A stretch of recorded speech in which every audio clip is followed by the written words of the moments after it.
Hey,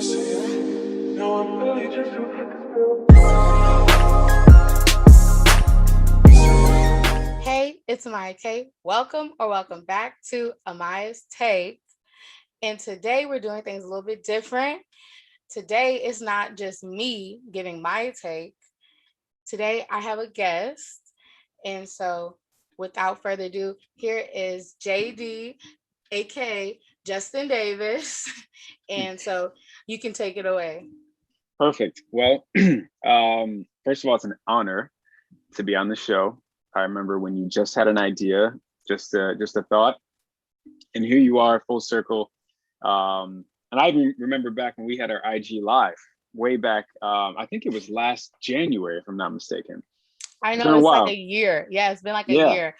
And I yeah, was thinking about like going back and looking at it and being like, wow, like a year can change a lot. So yeah. So it 100%. is Yeah, definitely full circle moment. yeah. So I'm honored. I mean that truly. I'm proud of you. I also mean that truly, and I'm excited to get on here. So a little bit about me. My day job is a full-time model. I've been doing that for 17 years. Internationally, I have over 15 agencies all over the world. Very grateful and very blessed to be able to do that. My passion and purpose is also podcasting, as I have a show where I just try to help people out through relationships and self-help, which is kind of, I think, how we started connecting. And Yeah. then I'm also a co-host on another podcast where two other guys, and more or less the same thing, more of a rated R version of what I do on my show. Both shows are called, my show is called Who Can Relate. The other show is called Enjoy the Podcast. I'm born and raised and very proud Chicagoan. I moved to LA about 4 years ago for love and work, happily married. And I'm a father to a princess for now, future queen for later. And yeah, I'm just excited to be on here. Thank you for coming. And I'm so happy and I'm so excited as well. Yeah. So to start off, I like to start off with a quote, with the quote of the day, Perfect. like you do in your podcast. So Perfect. the quote of the day is 1 Corinthians 13. It's a Bible verse, and I thought it fit very well. Um, a love is patient and love is kind. Um, and then also love is slow to anger. And so today we are talking about what what is love, and kind of, do we agree or disagree with that version of love, Mhm. that whole verse. Okay. And so, yes, my gosh. So that's what we're doing. And so back Okay. to here. That's the outline. You got it. So my definition of love to start us off is loyal, open, vital, and then emotional at the end. And so could you give your take on love? Um, yeah, so this is a interesting question. I appreciate it. I'm trying to figure out how to attack it. So in no particular order, I guess I'll start with that. Mm, Love to me is growth, first and mm, foremost. Love is evolving or evolution. mm, Um, love is challenging. Um, love is everything. And when I say everything, it's not just romantic, right? Love is self-love, first and foremost. Love is to your partner romantically. Love is to your friend. Love is to your family. Love is to the things that you spend the most time in throughout the day. So that's kind of my definition of it. I actually have mm, a tattoo here. mm, Show you the best angle, I guess. But yeah, mm, so it's kind of cut off here. But mm, this is a Greek goddess, and she was known for having a love-hate mm. relationship with love. So don't we all, right? Yeah, So, love. so yeah, yeah, love is a lot of things for me, and I will say, Mm, um, with the evolution, as I use that word, in growth, mm, I think also love is ever changing. You know, like my love for my wife has grown more and more each day and each week. And not to be a Hallmark card or a bumper sticker, but it's true, you know, and that's a testament of the growth and the evolution of it. But it is changing, which is beautiful. Yeah, because love is definitely ebbs and like flows. And the reason why Yep. I even thought of this topic is because right now I'm taking different classes in theology, and then also in philosophy. And Mhm. so we we have been talking about what love is. And in one of my classes, well, two of my classes, but one in particular talked about what what is love, and then their their theological definition is love is, hold on, love love is personal sacrifice towards the good of another, and personal perfecting delight towards a like relationship. Would Mhm. would you agree with that, or like with that theological definition of that? Sure. Give me the first part Mhm. of it again. Okay, so personal uh, lo- love is personal sacrifice toward the good of another. Mm. Okay, so I'm assuming in I guess we'll go with the romantic setting. Mhm. It can be in either a Anything? romance, or in like, I guess, a friendship, or even Yeah. like, a Hmm. parent like relationship. Because to give you more background, Yeah. we were talking about or this is the way I kind of saw it on a small scale. One of my guy friends, I had recently moved out from Hmm. my, like, other school, and there was nobody else there to kind of help me. And so I was by myself. I'm like with my mom on Hmm. the second floor. And Hmm. so I was like, what am I gonna do? We can't move all this heavy stuff. We need somebody to help us. And so then I had texted him, and this person came very quick and was just like, yeah, sure. And this person was just really happy to help.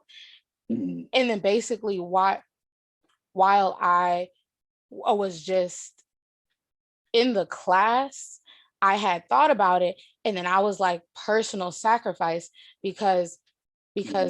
that person sacrificed time for me to Sure. actually help me. And then also that person had a game the, like, Hmm.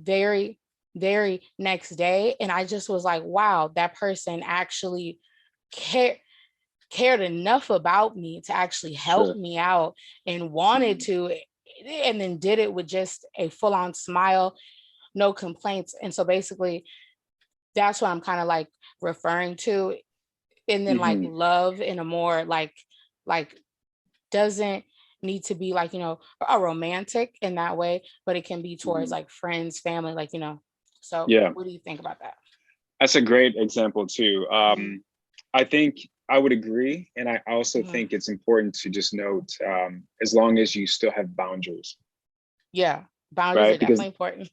I think I got hung up on the word Mhm, sacrifice too mhm, much, because mhm, I've done that where I've put others first over mhm, and over and over, and I've just neglected myself. Or I've said I'll do me later, right? I'll fix me mhm, later, and then I realized I was pouring from an empty cup.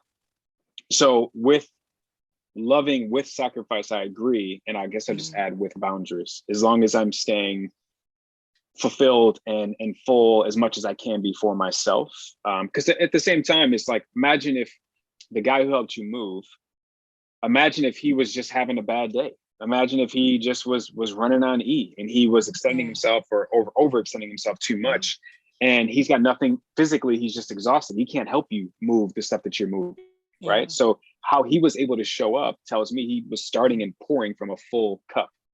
So I think that that's an important, step along the way. But yeah, I would agree with that. It is a sacrifice. It's a compromise, I guess. I'd rather, I'm going to use that word, a compromise. Yeah, right. Because it is. And that's, Yeah. in marriage and life and friendships and everything, it's a compromise. But I think part of that balance stems from boundaries and what you have and what you have to give and how much you have to give. So because like if you don't love yourself and if you don't treat yourself right, then there's no possible way you can treat another person right. Because hurt people, and that's very true. Because even with like me and then myself, I have done that where I've overextended myself, and I would be left out to dry and there would be nobody there to help me, and I would be like, where y'all at? Like, where everybody at? And they'd be like, sis, I ain't got nothing for you because I just don't, because I'm like also empty and you fill me up. So then like it's you have to like know who like also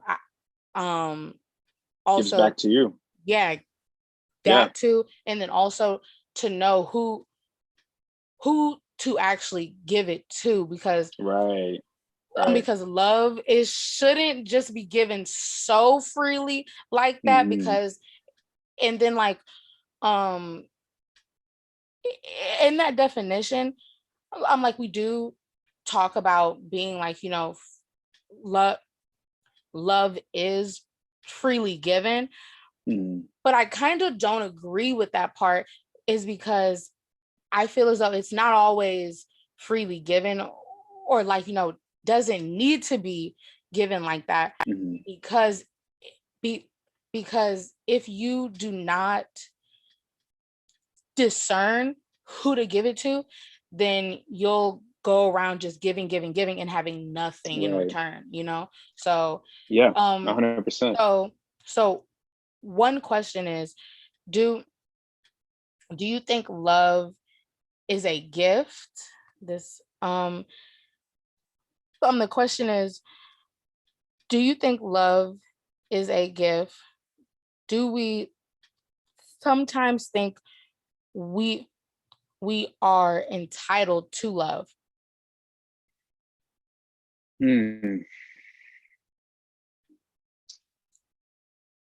I think that is based upon what you were or were not given in childhood. So being raised as basically an only child, I was the center of my mom's world. So, and being raised by a single mother. So for me, growing up, I felt very entitled to love. It's all I knew. So now I realize in hindsight, and with the work that I do internally and personally, it is a gift. But I'll give you two ways of it. It's a gift to give love for sure, but I'm realizing now more than ever, it's also a gift to receive the love. Because I've had a lot of relationships where I just couldn't receive the love. And the reason why I say receiving love is because a lot of times in my romantic relationships, I know that they were trying to give me love. I just couldn't receive it the way that they wanted me to. And a part of that is I didn't feel worthy or deserving. And strangely, I felt entitled, but not worthy or deserving. So it was like this contradiction that I had. I struggled with back and forth, because I'm like, I know I want to be loved, but I didn't know how. Right? I didn't know how to receive that. And so learning through, again, just my internal stuff, and then also balancing that out with my wife, and she does a great job of creating space for that. She has shown me in ways on not just me being deserving of receiving love, but also how to receive it, because love comes in different forms, right? Love can come from me coming home and I've had a long day and she knows that and she's cooked me a meal. Or love, it could be acts of service, right? It could be gifts, it could be touch, it could be words of affirmation. So it comes in all different ways. And I think I also, I'll add this, if I'm being honest, I think I also thought I could give myself enough love to be okay. Like I didn't need it from anyone else. And I realized as I got older, I do need it. It's healthy to want and to need it. So all that to say, I do believe it's a gift. I don't think it's an entitlement thing, because if it is, then it's going to be with the wrong intention. So Mhm. I think it is a gift to give love. And again, I'm realizing now more than ever, it's also a gift of receiving love. Because the more you receive, or the more you feel like you're receiving, the more you're likely to give, right? So it's full Yeah, circle. Yeah. 100%. And to piggyback off what you were saying about how, like, you there there is only so much love you can give yourself until, like, another person could, like, Mhm. come in to kind of help you and For expand sure. that love. Because, like, I'm like, right now it is so prevalent, like, love yourself, love yourself, love yourself. You don't need Right. anybody. When I'm like, when in reality, sis, bruh, you need somebody Yeah. in your life. Everybody needs somebody. And I think, like, um especially me being, like, a younger woman looking for a, like, mate or whatever, like that. It's just Mhm. a lot of people are just on this kick of, I want to do it by myself, I want to go at it Yeah. alone.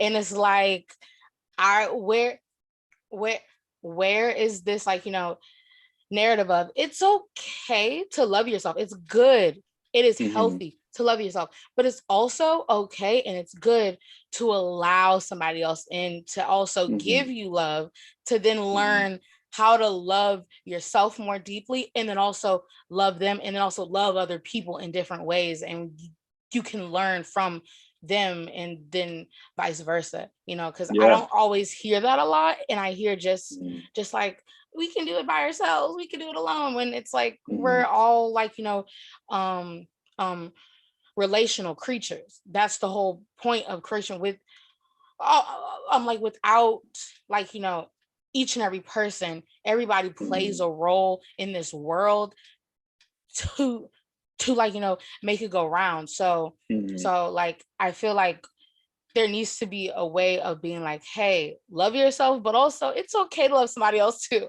It's okay to Mhm. have another person love you. You know what I'm saying? And it's like, Yeah. also vital as well, I feel. 100%. I'm gonna add to that too, Mike, because Mhm. you said something that made me think of. You said, I love myself, and I got it, and so on and so forth. And it makes me think, something I had to tell myself: we don't have to do it alone. We shouldn't have to do it alone, right? And so Yeah. I think that's just something we have to be conscious of, and reminding ourselves of more Mhm. often, is like, we don't have to do all this alone. We're So not yeah. here by ourselves. We're here with other people. And Right. it's okay to, like, lean on other people, because I For have that sure. trouble too, of, like, I don't want to be a burden to somebody else. And, like, my friends always tell me, Amaya, like, if you're going through something, even with this, like, podcast, one of my friends Hmm. is like, girl, I didn't know you was going through something when I listened. And she was like, why didn't you tell me? And I was like, I Hmm. just have a hard time with just being, I guess, open in that way to other people, just Right. because I like have been hurt before. And then also Hmm. just because, like, I feel as though I can, like, help myself in that way. And I Hmm. don't want to take another person on for that, like, ride of a roller coaster, because I just feel like Right. I'd be like, thank you, but, like, I Hmm. don't want you to be taken on this thing Sure. of, like, Yeah. being sad and happy one day. Like, I don't want to do that to somebody else, Right. So For sure. I completely relate to that, to what you're saying. Hmm. 100%. So Hmm. I'm gonna ask you another question. Okay, we Sure. already asked what your definition of love is, and you said growth, and you said evolving, and all that. Hmm. And so Hmm. then the next question I would ask is, um, what would you consider the difference between love and then being in love? Because Hmm. sometimes we hear those terms Yeah. interchangeably, but they're not necessarily interchangeable. So what do you think Hmm. about that? Yeah. I think, I can love somebody enough to hold space for them at times, with boundaries, maybe. Have love for some of my exes, But that doesn't mean I'm in love with them. You know what I mean? So currently I'm in love with my wife, but I still have a lot of love for some exes. You know, when you spend a lot of time, when you share a lot of efforts and emotions and energy with someone for a couple of years, that just doesn't disappear. It'll fade, but just doesn't completely go away. So yeah, and even with friends that I've lost touch with, or we've grown apart. I have love for them too, and I wish them all the best. But the in love thing is different, right? It's present, whereas the love is more past tense. So that's kind of my definition. That's the difference for me. I agree with that 100%. Yeah. Because like you can love a person, but just say I'm not going to deal with them because they are um detrimental to me, and Right. Right. that's showing self-love and saying, hey, I Yep. love you enough to be like, I love myself more, like, like I Mm-hmm. need to put you over there because you're not doing what you need to do, or like, even like, loving loving a person to kind of say, you know what, I I I love you enough to know I am, like, hurting you, and I can cut this off right now.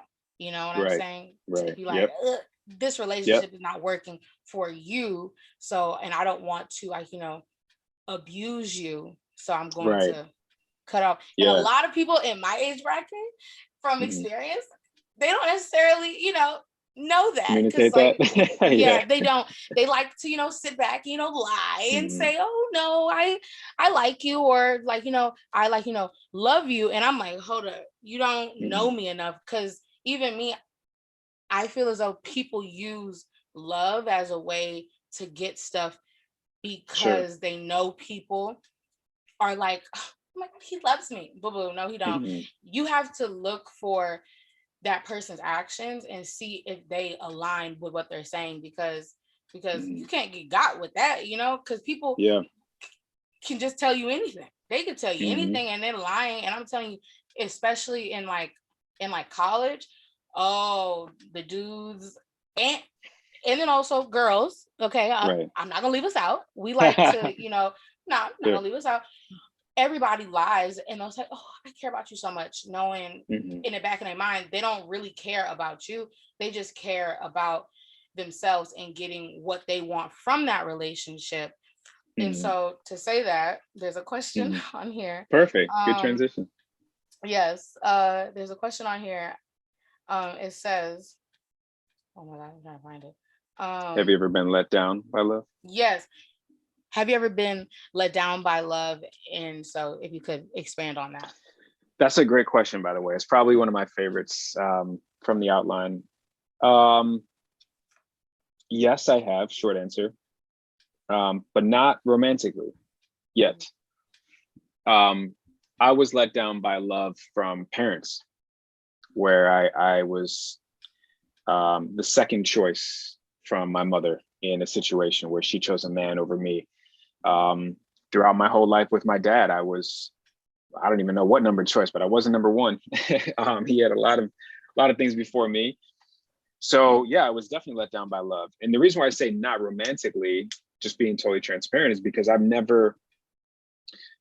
this is the first time I've ever put both feet in to a relationship. It happens to be a marriage, thankfully. But so I've never been vulnerable enough to allow myself to possibly get hurt or get let down by love. I've never given 100% of myself into a relationship. I think the most I've given is maybe 70, 75%. And the other 30 or 25 was reserved for just in case. You know, I've said often on my show and on Enjoy the Podcast that every other relationship besides this one, I was 1 foot in, 1 foot out, just in case I would possibly get hurt. And it stems from fear. That part of it stems from fear. And now I'm working through leading with love as opposed to leading with fear. So again, to answer your question, yes, I've been let down by love from both parents, but romantically, not yet.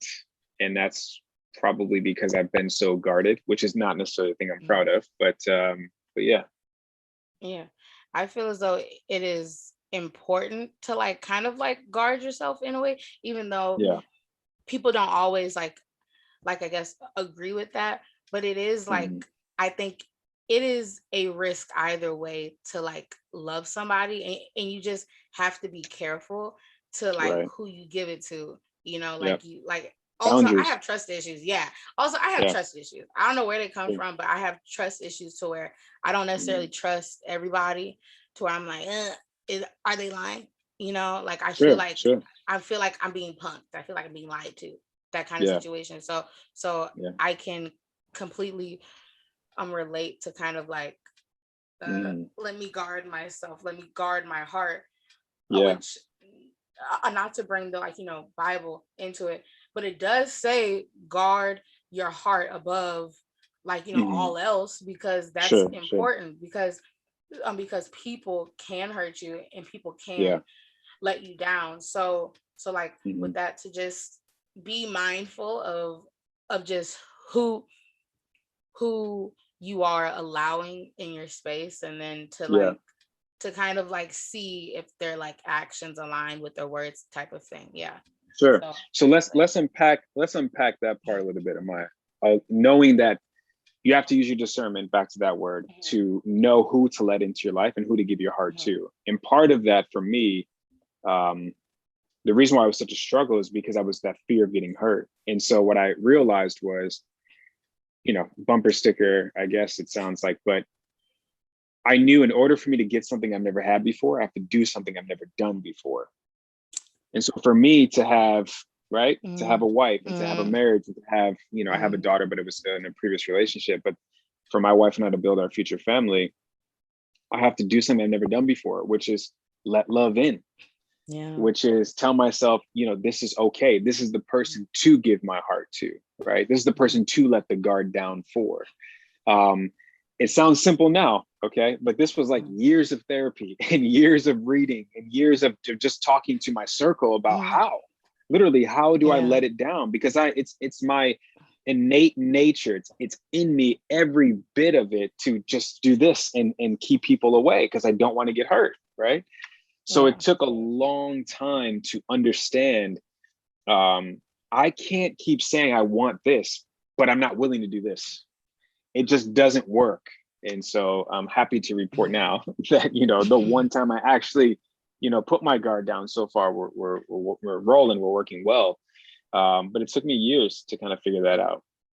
Well, I'm glad that you learned that, because that Yeah. even spoke to me just now, Mhm. because like even being in like my like early 20s, I'll be 22 in a week, Oh in man, 7 days. I 7 days. love it. 22. 22. Oh, I just had to plug that April 18th, ah, y'all. It's my birthday. there you go. Anyways, I had to, say it out there. But Yeah, yeah. to go back, it like actually like hits me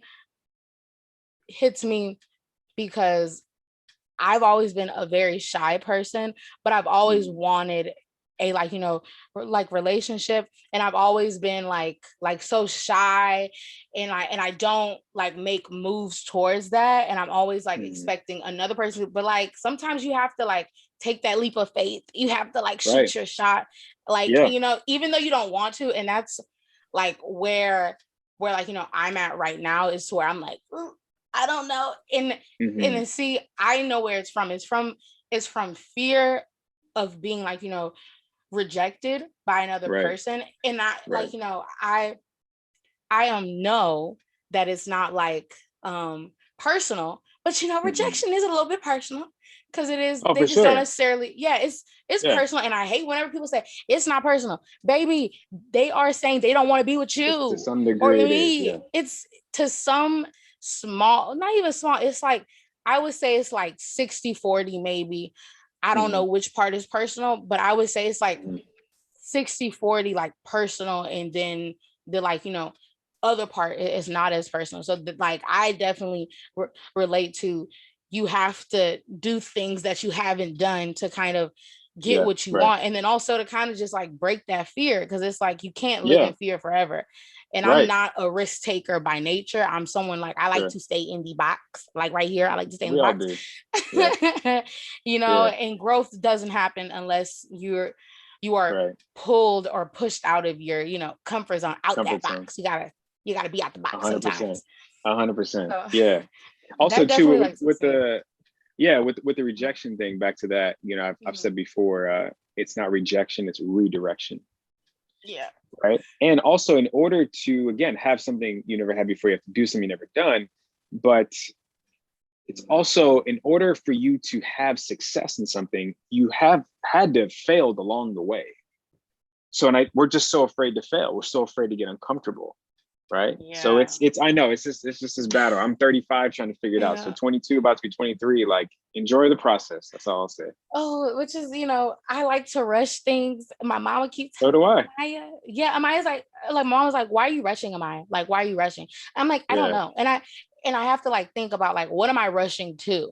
Because Sure. at the end of the Sure. day, like what are we rushing to get through life? Because at the end, Yeah. it it's over at the end. So Right. like why are we rushing to get to the end when the end is the end, like it's done, like lights out. Yeah. You know what I'm Yeah. saying? Right. Right. and Right. and Right. I just now thought about this. I'm like, why am I rushing to want to Yeah. end it so quickly? Like that does not sound happy. Mhm. So right now Yeah. I'm even like trying in myself to kind of like calm Slow myself down. and taper myself because Yeah. like also that people can feel that energy. Okay. People A can hundred feel the percent. energy of you being like Mhm. eager, like too eager. And even it's Sure. like scary to me because I had met another me and I was like, oh, that's what I look like. I was like, Mm. mm. And I was Yeah. like, oh, okay, cool. Okay, I need to tone myself down because like Right. if I meet another me and I'm like, oh, okay, Yeah. that's who I am. Yeah, no. Right. And I Well, if know how I feel. Like I'm like, yeah. oh, okay, thanks for teaching me what I need to do, to kind Right. of calm myself down. Right. If you remember, when I did my episode with Shan, and it was called self-sabotaging, but Mhm. the question we had for each other was, would you marry you? And I got that on this little paper, but yeah. Oh, well, perfect. Yeah. I think Like, it is on, yeah. yeah, would you marry you? And my answer, Shan was like, hell yeah. But my answer was like, I'm not sure yet. I'm like a work in progress, although I'm married, right? But Yeah. that's why I use the Mhm. evolving, the changing part of the Mhm. definition for me of love and the growth. Because I would need to be with someone, which I am, who allows space to evolve and to grow, right? Because a lot of times I think when I Yeah. was your age, I used to think I have to be this perfectly complete, uh, put together person in order to be with someone, right? And then Yeah. that's just impossible. It's impossible to achieve that. And so it's about finding someone you can grow with as opposed to grow apart. So but yeah, anyways, Mhm. I thought about that. Would you marry you? And maybe it's people like, I don't want to be married, fine. Would you be in a relationship with you? Right It's a heavy question. I think I'm pretty bomb. Okay, if I do say so myself. Mhm. Okay, I think I'm pretty great. Yeah. I gotta get some things, well, a lot of things, because we're all work in progress, but I gotta get some things Right. together. But like right now in my life, I don't think I have space for anybody else right now just to like be in a Yeah. relationship because I have this going on the podcast. And then also like I'm in school, I'm in nursing school Cool. and stuff Right. like that. So you have to have the time to put in, even Yeah. though you might care about somebody, like if you don't ever talk to them, like that's Right. bogus. Right. Like allow Yeah. that person to, see the world and then maybe come back like later if it works Yeah. out. For Like, sure. cause and then also this is one of my questions, but it's not verbatim because I can't find it. But Sure. I feel like a lot of my generation, my like anybody that's I guess like really young now, that's maybe from like the ages of like 16 to maybe like 25, I would say, Hmm. or 26, we are all very in this culture of like, I want a relationship, I want a relationship. But I don't think a lot of people even understand what goes into Right. being in a relationship. And then everybody wants a marriage and they're like Right. Right. relationship goals. But it's like, Hmm. do you even know what goes into that? Because Hmm. because grow, growing up, what even sparked this whole topic of love was when my grandfather was like, dying in the hospital. I Hmm. know it's morbid, but it's gonna get brighter, I think. You're good. So You're good. he was dying, like in I think August, and he like a few months ago. And Mm-hmm. so then once he did die, I was making his like, memorial Mm-hmm. slideshow, and I was Mm-hmm. moved by like tears to just how many pictures we had, and just to see the like love that was Mm-hmm. produced. And it made me even like, realize I want this one day for Mm-hmm. myself, to even say I want to like grow old, have a family, have have have a full-on family, like, grandkids, great grandchildren, and see them grow up and see them like, live life and stuff like that. I want to be able to have that. And it just made me be like, this is what love is, and this is what a like, marriage is. Whenever my grandfather was sick for months and months and months, my grandmother barely left his side. When I tell you, Mm-hmm. my grandmother barely went back home, she barely, it like tore her up to shreds to see Mm-hmm. him like that. And to to me, I saw a marriage lived out to the fullest. Mm-hmm. They were together for like, I want to say 50 something years. They were Yeah. together for the longest period of time. And the thing is, it wasn't always perfect, because Sure. nothing's perfect, but it's like in that moment, in like, hindsight, I saw what I was like, I want a marriage that is going to last the like Mm-hmm. test of time, and like even like death. My grandmother is still like, that is my husband. I loved him for so Mm-hmm. long, and this is the like, only man that she knew, or anything like that. Sure. And so to kind of bring it all back is to say that it was, do you think people, young people in particular, are like, prepared for what they necessarily want? Because even me, I'm sitting back, I'm like, ooh, Yeah. ooh. As I'm saying, I'm like, that's a lot. That's intense. That vow to live out, Yeah. they truly embodied the vow. And I'm like, can I do Mm-hmm. that? Mm-hmm. So, what do you think about that? Yeah, I appreciate you sharing that story about your grandfather. That's beautiful, and very admirable to at least you have an example, right? Because a lot of people don't have those examples. So I think it's beautiful that you had that. Yeah, so I'm going to steal a line from Chance the Rapper, fellow Chicagoan, as he says, I don't want anyone there for my wedding that wouldn't be there for my marriage. And the reason why I say that is because a lot of people want the wedding, but they don't really pay attention to the marriage part. They don't pay attention to the day-to-day work, the routine of it all, right? The ups and downs, the ebbs and flows, the struggles of what a marriage is. I mean, when you're talking about, we'll talk about in the monogamous sense right now, when you're talking about spending the rest of your life with one person, that is always going to be, I don't care what life situation comes across, whether you climb Mount Everest or swim with sharks, marriage is going to be the most challenging, difficult thing you've ever done in your entire life, ever, ever. And it's not ending, right? That's the other thing too. It's so you get over these humps and these hurdles, and you're like, okay, cool. But it's like, understand that in manage expectations that there are going to be problems. Nothing is ever just going to be smooth sailing. Now, this is a lot of it is me talking personally because I didn't know that. I didn't have the example of your grandparents, which is why I said it's so beautiful that you did. I didn't have that. My example, for the most part, and there were a couple of um, marriages in my family, but my example was a lot of it was TV shows, movies, right? And so that's what I'm thinking. But they never show really the rainy days during the marriage. So I didn't know. So I'm like having these wrong expectations going into it. And when things went bad, I'm just like, I'm not doing this. I'm out. A lot of it, I remember, was fear of being hurt. Yeah. But I didn't know that you got to continue to put the work in. And a part of that, I think, too, is a lot of people really don't, young people, because that was part of your Yeah. question. Mm-hmm. When I was, and this is different from a man to a woman. So as a man, I didn't know who the hell I was or what the hell I wanted to do with my life until I was about probably 30, 31 years old. So at 22, 23, I'm thinking is my Midwest upbringing being from Chicago, but I'm thinking like I need to be married. I Oh, need to I'm have a from the family. South. I know what you Yeah. mean. I'm Okay. from the So you South. know what I'm talking I know about, what you mean. right? I'm from So Louisiana. I understand. yeah, I get you 100%. right. So it's this external pressure, the societal pressure that is put on us.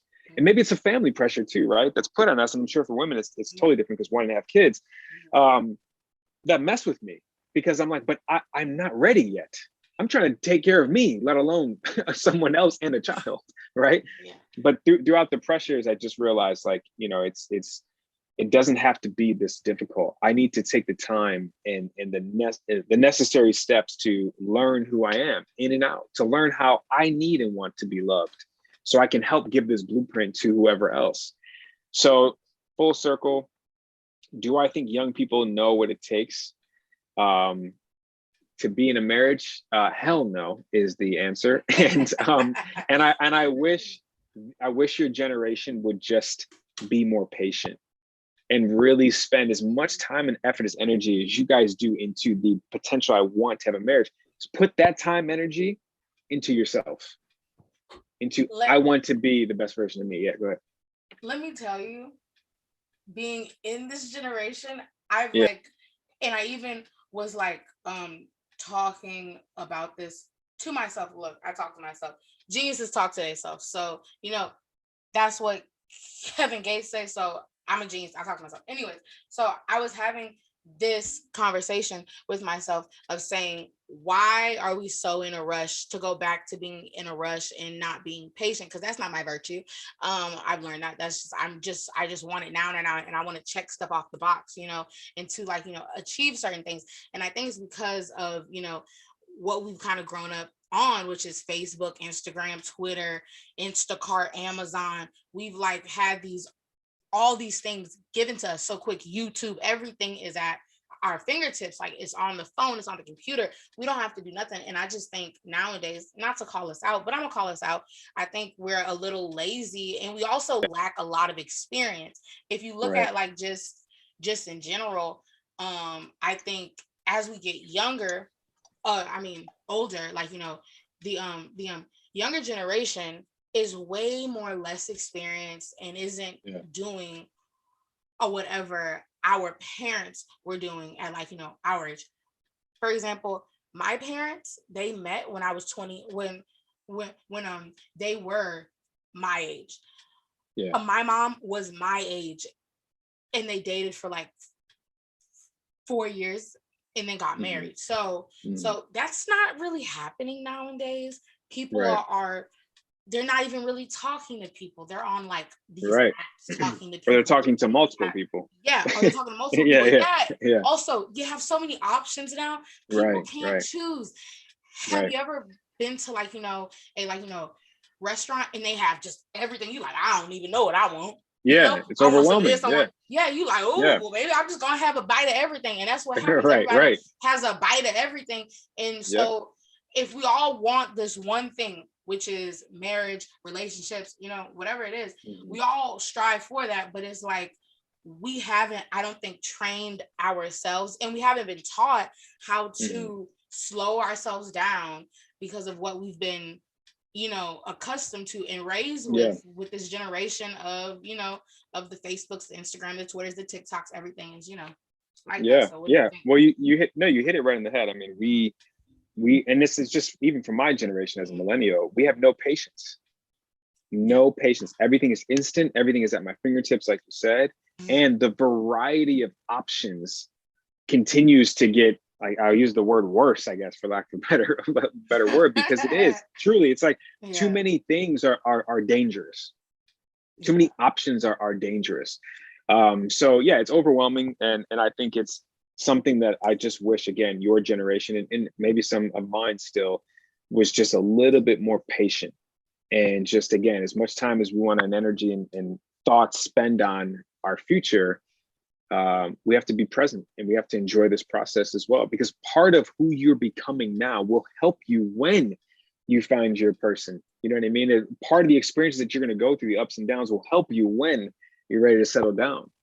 And we just, dismiss that, unfortunately. We want to skip that whole step, because I know me, I be Yeah. like, can we just get to the good part? Because I'm Right. like, I just want to like get to the good part where I get my little ring and I get proposed to. I want the cute photos. I want to post them, and See, then I you want want to the post the wedding. marriage photos. Yeah, Right, exactly. right, right.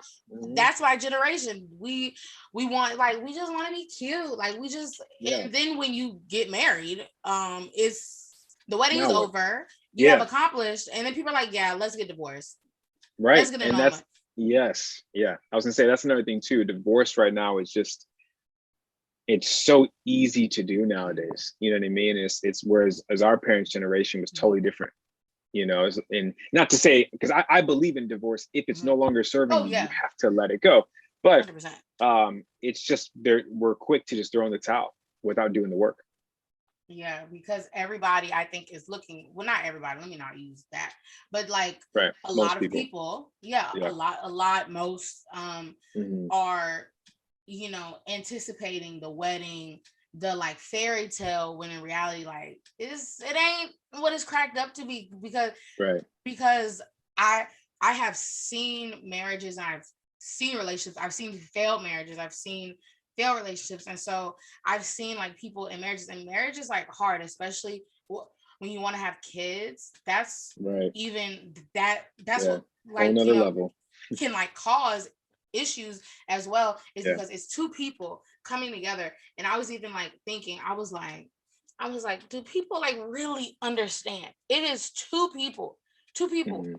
that are two separate entities coming together to live in one area for a long period of time. Maybe not Hmm. forever, because, like, Hmm. forever may not be for everybody, but I'm saying you're gonna live together, you're gonna Hmm. be spending money together. I'm like, Yeah. do people really, I don't think, understand like the like the oneness of what a marriage Sure. like is, to like What it live takes. every Yeah. day. Yeah, to live every day with that person, because Yeah. you're not gonna like that person. And as I'm Right. getting like older, like I'm like, Hmm. I know I want to get married, but it's like, do I even know what that entails to even one day be Right. like, And so, to go into this next question, what would Hmm. be 3 to 5 characteristics? Hmm. Oh my God. Oh, 3 to 5 characteristics to look for in a partner, Hmm. um, or a significant other. It's very subjective. Um, Mhm. you know, I love this saying. I've said it often that what you lack in childhood, you seek as an adult. Mhm. So that has a lot to do with this question, because what you lacked in childhood, you're still going to seek through in your adulthood, whether it's through other adults, whether it's trying to fill voids with other people. So you got to be careful, because that could be a scary thing. If you don't have enough self-worth, your boundary system is shaky, your foundation is shaky, your self-esteem, your confidence is shaky. Well, one of the characteristics for that person could be, I want someone to validate me. I want someone to tell me I'm worth it and I'm worthy. But that's putting that power externally when it needs to be internally. So it's very subjective. Personally, for me, I know some of the characteristics that I was looking for, um, was someone I could trust, and not infidelity wise, way more deeper than that. Trust that I can give my heart to you. And we talked about at the top of this. Mhm. Trust that you can hold space to allow me to grow and to evolve as I'm going through the motions. We're all still young. So I'm not complete yet. I would never want to be complete. So as long as that's okay with you, and as long as you provide that space for me, great. The other thing that was important for me was someone's character. Someone's integrity is extremely important, for me. One sec, I'll shut this. Someone's integrity and character is extremely important, um, because that's going to tell me a lot about how we're going to operate. um, so that helps. I think another characteristic for me was, someone who is going to be a great figure and whatever they wanted to do with this figure, this role, to my daughter. That was extremely important to me. And then also, motherhood skills as well. Wanting to have more kids in the future, that was also something I was looking for.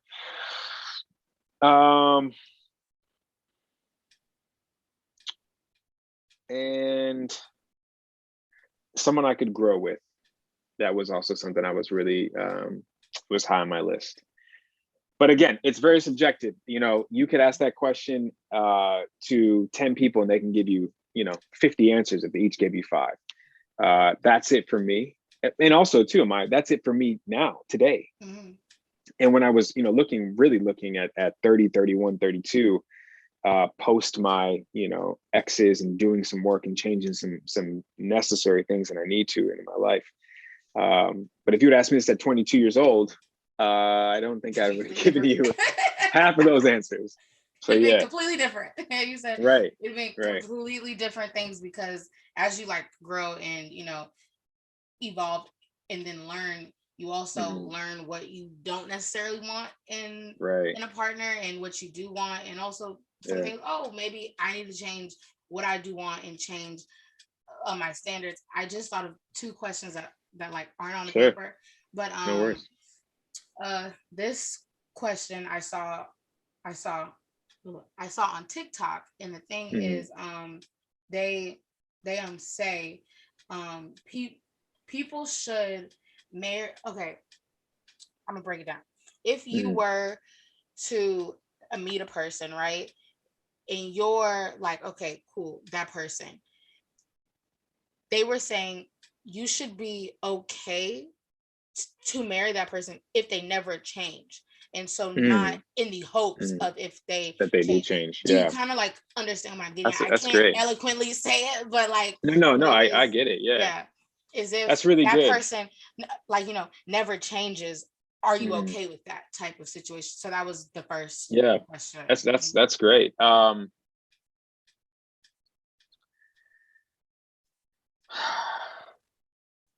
That's tough. That's a really good question. I guess I go a little bit of like a couple steps back to think, I don't know if I would have gotten myself involved with someone like that to begin with. If I would have caught the red flags, I wouldn't go into it like, oh, if I give it the JD special, program that they'll be able to change. I wouldn't go into like that. I'm like, oh, people will show you who they are. It's up to you whether or not you want to believe it. If you're showing me who you are and you continue to show up this way, it's up to me to believe it or not. So I will take you for face value. I will take your resume that you continue to hand in, and I'll say, okay, this is either for me or it's not for me. The same thing with a job. Not to compare love to work, but at the end of the day, it's the same thing. Not every company is going to be right for you. And you won't be right for every company.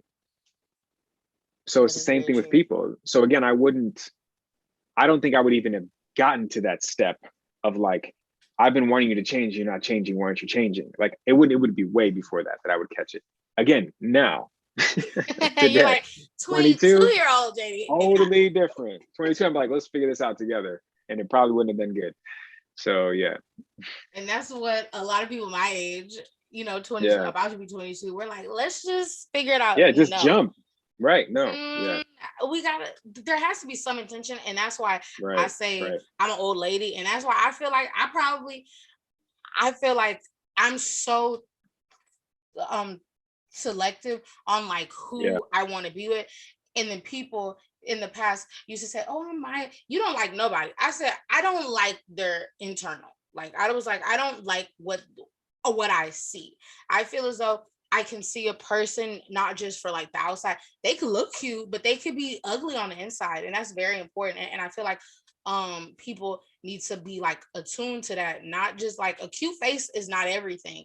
And even like growing up bigger and stuff like that, people would like discount me because I'm thicker, I'm bigger. I had hips at a very young age, and dudes didn't like me when I was younger, or like dudes may have liked me, but it was girls telling me, you're fat, you're this, you're that. And I feel like it doesn't necessarily matter what the outside look is. Of course, keep yourself up, be like, healthy, but just some things you can't control. A body type, you can't control. Right. If you have curves or not. You can't control if you have fat in this area to some Sure. extent. You have to like, it doesn't always matter what it is on the outside, but it doesn't matter what it is on the Yeah. inside of a Yeah. person. And that's what I'm referring to. Some people, they Hmm. could be the best looking thing, but they can Hmm. also be the most horrible person on the inside. So I feel like that's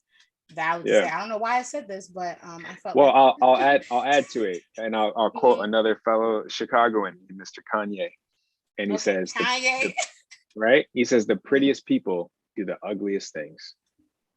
So basically, in a nutshell, what you're mhm, saying, and also too, like back to that redirection, not rejection. mhm. As you said, Yeah, you always were a bigger girl. There are guys who you would be their type. There are other guys who you yeah. wouldn't be, and that's okay. Mhm, It's just yeah. redirection. And like my Yeah. people always say, go go where you are appreciated and not Right. tolerated. And And I used to valued. have Yeah. this problem when Yeah. like, growing up, of always trying to prove myself that I am worthy to somebody and Hmm. that I am valuable, and like, oh, why don't you like me? And then I would try to be who they wanted me to be, or I would try to like find a way to be like, okay, well, if you don't like me, you're going to like me. Like, I'm gonna prove it to you. Right. Like, I was like, Prove it oh, to you. Yeah. everybody's gonna like me, which that's Hmm. very, very unhealthy. And then people, even if you do try, they still not gonna like you. And they're Hmm. still going to treat you like trash because Yeah. because they know you're there to get them to Hmm. like you. So, and so therefore they're going to fake like they like you, and they're going Hmm. to belittle you in the process, and then make you feel even lower than what you already feel, because Right. you're trying to get somebody to love you, to appreciate you. And I'm just so thankful I have not done that in like, a very like, romantic sense. I haven't done it. Thank God my brain wasn't trying to do that to me. Thank God it's just been Hmm. in like, friendships. But I'm like, I say thank God I was not on that Hmm. type of time when I was Yeah. at my like, um, you know, other college, because if I could have hurt myself so bad. I thank God every day I was not Sure. trying to do that. I think I had that kind of like mindset, but it wasn't always there. But I had that kind of being like, you ugly on this side, and Yeah. I'm not necessarily gonna deal with you because I don't like who you are. Even though Hmm. you validate me, I don't need validation that much to where I'm like, you a little Right. something, something. I don't want to get my heart broke in that sense. You know Right. what I mean? Yeah. So that was my little tangent. Hmm. That was a nice uh, take. yeah, Amaya's take. Thank you. So here's another. Okay, so here's another question, and I think we have, th- three more questions, and then that'll wrap this up. Um, so what what is the biggest misconception of marriage? Or would you say, what is your biggest misconception?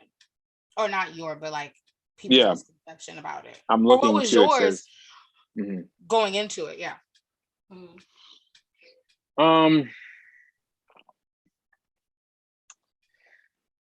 I don't know, because I had done a lot of I spent a lot of time in thought with marriage. Um, I was definitely a serial relationship dater, but marriage was always like the another level that I wasn't sure how I would be, and I wasn't sure what to think of it. Um, I will say nothing really changes. That was like a misconception of mine. It was like, we're married now. It's like everything's different. Nothing's different. But also we lived together prior to marriage. So that Mhm. I'm sure has a lot to do with it too. If someone doesn't live, together, and then you do when you get married, it's going to change everything. But yeah, so already living together, nothing really changed. I will say a misconception that I had was, I'm trying to think how to put it.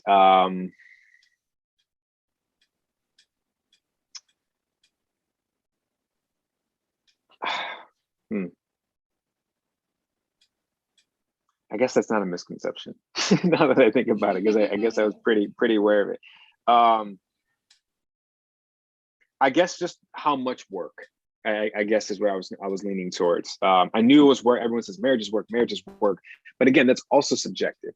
And I think part of why it is so much work for other people and maybe not for others is how much self-work you've done on yourself, how much self-awareness you have, how much have you kind of gotten rid of the baggage before you showed up to the destination, so to speak. So unfortunately, I didn't really do that well in my department. So I was really working on myself for myself, but also knowing what my wife deserved and what she didn't. So that was a lot of work. So I didn't realize like how much was really involved. And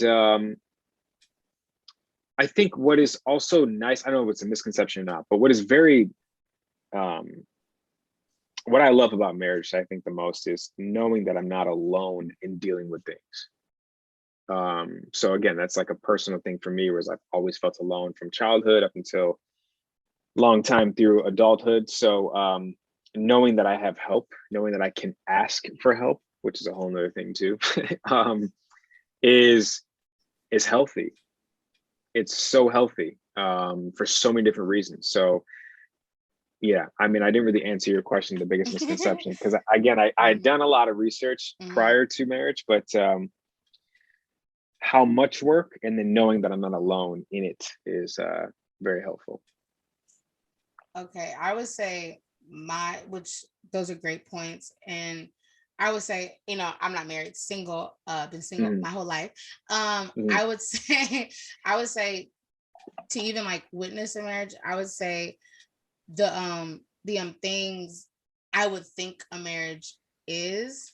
I feel like for me, what is the quote unquote work that everybody like, refers to when they say marriage is so much work, and you're like, okay, but what is it? Because nobody necessarily refers to it, and they just say marriage is like, it's great, but it's a whole lot of work, so could you elaborate without not telling too much? No. That's a better way to for me to understand it. I think again, it's back to what we were talking about earlier, and how you have two different people coming together to try to be essentially as one and move forward together. That's tough. It's tough for a whole bunch of reasons. I think for us, it was really hard because we had to grow up really fast individually. So, and we also had to do a lot of things by ourselves for ourselves. We couldn't really count on people, couldn't really trust other people. So now you have those two people coming together, and we still have our like fight or flight, I can't trust you, but it's like, but I love you. Great. So how does this work then? You know what I mean? How do I ask for help? How do I trust you that you will help me, that you have the best intentions? And a lot of this is just trial and error. It's practice. It's actually saying, okay, here's an opportunity. Here you go. And even if that person drops the ball and drops that opportunity, that it's not the last time you have to give an opportunity to them. You know what I mean? You can continue. Maybe they had a bad day, or maybe you asked too much. Maybe you could have taken some of the load off. So I think understanding that two different people are coming together, like, manage your expectations. You're going to have tough times, and that is okay. As long as there's more good than weighs the bad, that's a healthy, successful relationship, or marriage in this case. But the work is, I think, is sharing you with somebody. And that's why I say to like the younger generation, this is the time, the decade, in my opinion, to be as selfish as you want to be. It's about me, baby. It's all about you. It is all about you. And it's all about you. Be as selfish as you need, as selfish as you want. And like, be almost unapologetic. Don't be an asshole, but like, be unapologetic with as much as you love yourself. You know what I mean? Because it's not always going to be that way if you're looking to settle down one day, right? So enjoy that. And we don't even have kids of our own together yet. So that's like a whole nother thing. So enjoy this time to be selfish, to trial and error, to travel, to learn, to unlearn, to relearn, just everything. Just have as many experiences in life as you can before you have to compromise, and before it's not all about you, right? And before you have to ask before you do something, or ask before you buy something, right? Enjoy this time, because I mean, I said I was 30, right, when I met my wife. So if you're 22, like I had, if I was in your shoes back, I would have had 8 years then. time flies. 8 years is nothing. Trust me, it's nothing. And see, Go ahead. we feel like time doesn't fly. We're just like watching paint dry. It feel like to some people, like or to Yeah. me, to be like I don't know what it is. And now it's been like, you know what? Maybe I do want to spend more time with Right. myself, to get to know myself. So when that person does come into Right. my life, I can at least tell them how to treat, show them how Yeah. to treat Of me by course. the way I treat myself. Because if y'all Of both course. clueless, y'all both gonna be sitting up there looking The weird. blind Like, leading the blind. yeah, Yeah. two blind mice. Y'all be sitting there with Right. little picks trying to walk around Exactly. with each other, trying to figure it out. So Exactly. I agree wholeheartedly with that. Yeah. Oh, and so to go back to what you were saying when you said you and your wife, you had said y'all were both kind of like Very independent people. guarded. Yeah. Yeah, Yeah. Yeah. independent people. Um, but y'all loved each other. How my my question is, how do you know when love is not enough for the Mhm. relationship, and love just, it's like, I love you, but it's not Yeah. enough to keep this relationship together. So could Mhm. you speak on that? Yeah. I think when it's Mhm. detrimental to who you are and Mhm. who you want to become and who you want to become. I think when the relationship is hurting you and limiting you, I think that's when you know it's not the right fit. Even if you love that person, which is way back to one of the earlier questions. Loving someone and then being in love is different. So um, yeah, I think it just comes down to that. When you feel limited, or you feel the ceiling is getting closer and closer to you, or you feel you can't be your full authentic true self, you're not comfortable anymore, and when it's to the detriment of you, I think that's when it's time to let it go. Yeah, Yeah. and people got to learn to let stuff go. I'm learning how to let some things go, some people go, because some Yeah. people will hurt you or vice versa, and you just got to know when enough is enough and when to tap out, Yeah. as they And say, because you don't yeah. want to be in pain all the time. And also too, what helps with that, what I've learned is, as far as letting people go, if people are struggling with how to do that, what helped me was this equation of, we as humans only have a certain capacity of what we can allow in and hold in our life. We only have a certain amount of space. Okay. Mm-hmm. If you have people in your life who are no longer serving you, what they're also doing is preventing someone else to come in to occupy that same space. Right. So it helps you letting go of people and experiences, is understanding, like, I'm also blocking the right people that are supposed to be in my life. So you have to recycle every now and then. You got to funnel some things out in order to make more room. And so that really helped me understand, like, man, like, having this person in my life is actually, first of all, it's toxic. Second of all, it's limiting the right people to have in my life. So it's like a double, negative. So yeah. You are preaching to the choir, because going back to whenever we first met off of Yeah. Instagram, off of this Hmm. your podcast and everything. I was going through a time, and friendship, with with the person who was detrimental to me and my Yeah. mental health. And it was, when I tell Right. you, it was the hardest thing, was to let go of that friendship. And when I really thought about it, hindsight later, Hmm. after that kind of ended, I really was like, why was I why couldn't I let this go? Why Hmm. did I still feel like I just was I still felt like I just needed it? And it really came down to it was I felt as though I needed that person to be me, and I needed that Hmm. person's validation. And then also that person made me feel needed, in a way of being like, oh, I know so much more than this person, because she always need to come to me for help, when in reality that's Hmm. not a friendship. You you shouldn't need a person like that to be whole, be who you are. And I was like, Hmm. this is hindsight. I was like, sis, what were you doing? Because it was just, I Yeah. was so wrapped up in this other Sure. person, and I was dwindling my own light.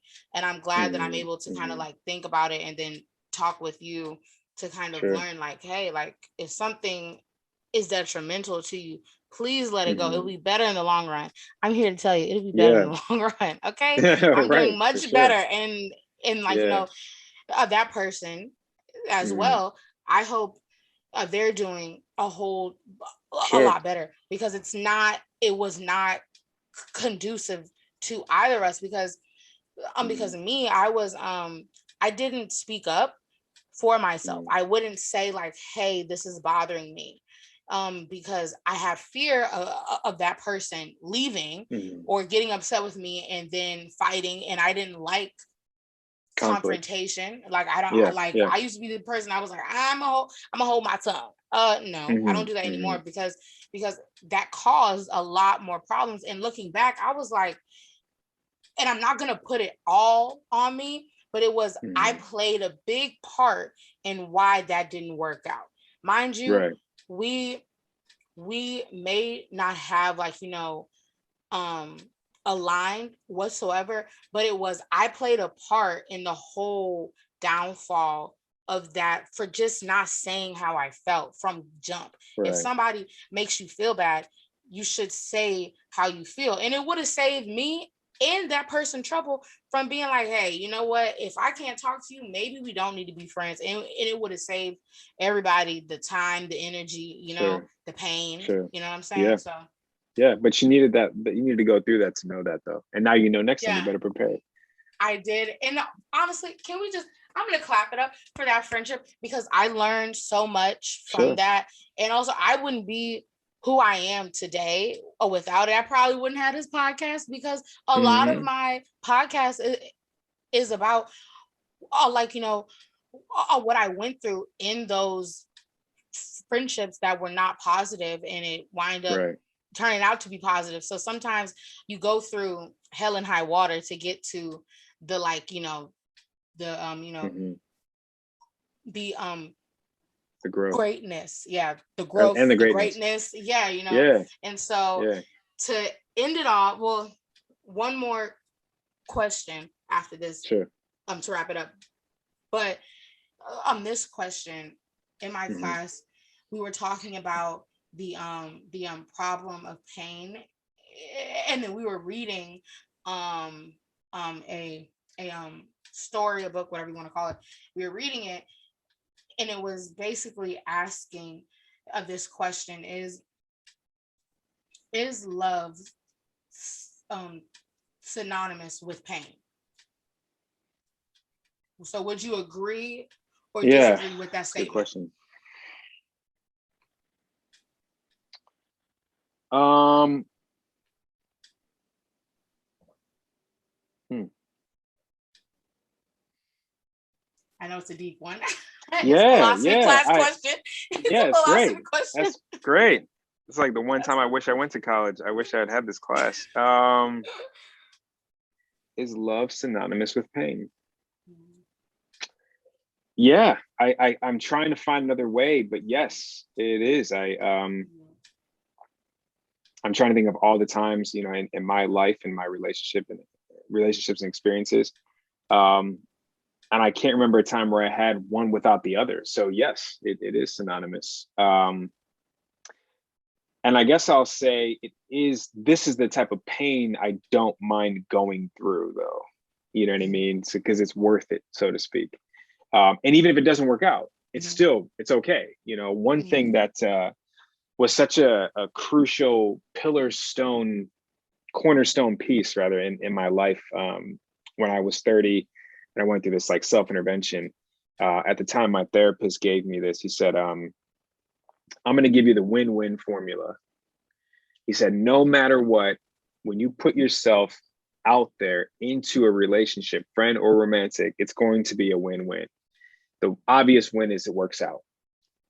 But the win is still, even if it doesn't work out, you know that you're capable of putting yourself out there. You know you're capable of allowing yourself to possibly be hurt, to possibly be rejected or redirected, right? But so that's still a win, because I never knew that, right? So I was always like, it worked or it didn't. There was like no middle. It was just like yes or no. And in this case, I realized it, and I was going back now and like the Rolodex of all my other relationships, like, man, there were so many takeaways still for the positive, that I could use today. You know, I say this, and part of me was just being petty, but the other part of it is true. My ex was grooming me to be a groom. I had to go through a lot of Yeah. the shit. I had to go through a lot of the mud with her in order to weed out and work through what I needed to in order to be a husband today. Yeah. There is no way that version of me would be married today to my wife. There is just, my wife would have been like, thanks for coming out, but no. You know, so I had to go through a lot of it. And so I say all that because during that intervention and during those hard moments with exes, plural, there was a lot of pain there. There's love, but there was also a lot of pain. But now here I am on the love side of things, and I wouldn't have this without going through that pain. So it is synonymous. And I appreciate that question because you just really made me think about a lot of things. It's a great question. Thank you. Great I question. shout out to my philosophy teacher. She knows Yeah, she is. She's a for great sure. teacher. And I always just like think and to piggyback off what you said about like wishing you had taken like, you know, this class. I feel like even like, you know, going through this class at this new school, I was like, don't nobody want to know about philosophy. I was like, what is philosophy going to teach me? I was like, I don't want to learn about no theology. I was like, I don't want to read all of that. Right. Okay. Right, I don't want right, to right. read these books because it's a lot to read. Okay. Teachers, if y'all listening, I'm sorry, it's a lot to read. Hopefully change the syllabus, please. Anyways, Yeah. I digress. But it has taught me so much about life, and it has made me think, and and I think it's made my life richer in a small way. It's made me think of things that I would have never thought of, or that I was too scared to think of it.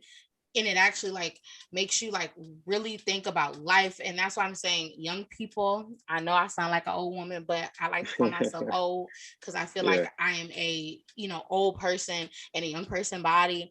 But like really younger people in my generation, I feel like it's really important for us to like think deeply, because I don't see a lot of us doing that. I don't see many people thinking as deep. And I feel like if we thought really deeply about things, it would save us a lot of heartache, because we all talk about this dude did this girl did this to us, like, you know. And I feel like if we just sat down and really thought about it, and it really just thought about what is the, you know, meaning of life, which we're not getting into all that, but I'm just saying, if we had those like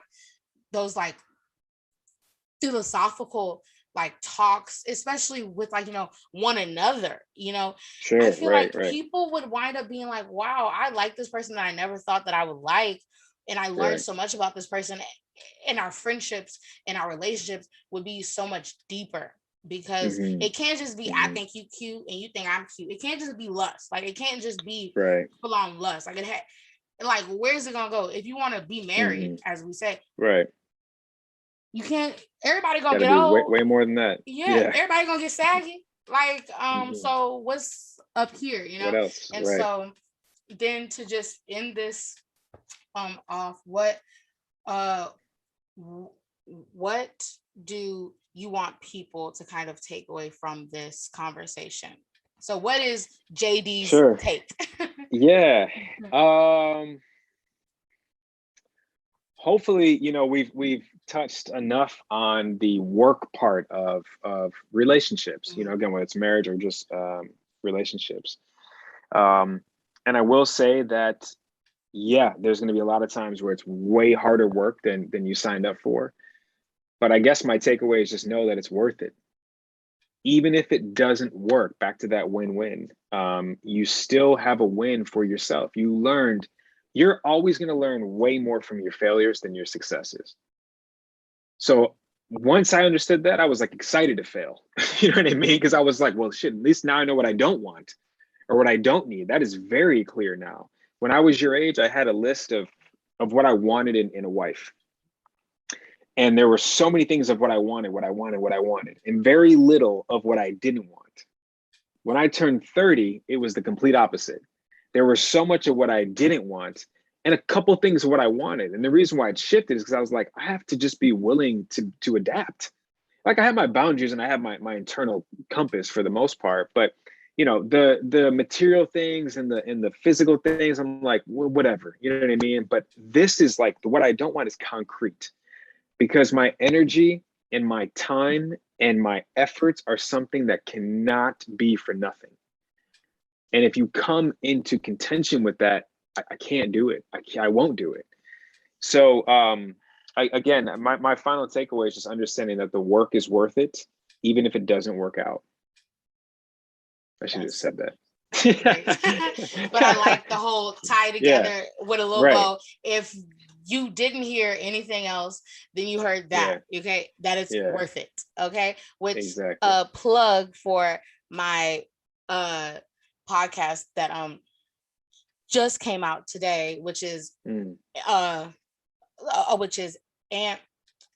I worth it? And we talk about self-worth. So if you haven't already, go check it out. Go check it out. A little self promo. And so to kind of end it, I would say my take, Amaya's take, would be to don't be afraid to leap and take that risk, just in my own life, because I'm not a risk taker by nature.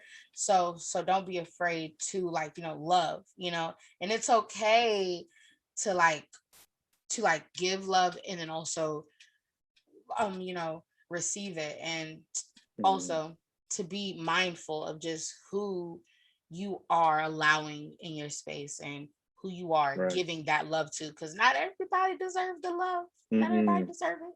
So that would be my take in a nutshell, with a nice little bow on top. Perfect. And so I just want to say thank you so much for being here and doing this, because I learned so much about this topic, and this was a great conversation, a beautiful conversation, that I was actually nervous in the beginning, because I was like, oh my gosh, I was like, I've never done this before with a guest. My first guest, I was like, I don't know how this is going to go. So I was like, hopefully we get somewhere. Hopefully I'm not fumbling, and hopefully that it can be a, productive conversation that is also easygoing. So just thank you so much for being here. Also, plug your podcast, please. Your podcast on here. Well. Yeah. And before I do that, I just want to say, you did a great job, Amaya. You really did. I appreciate the outline from one person who creates them to another. It helps. You made this effortless, organic. It was a great flow. And also, good for you for stepping out of your comfort zone.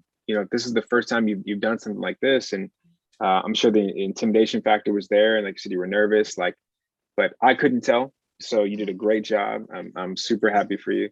My show is called Who Can Relate. It's available on all podcast platforms as well as YouTube.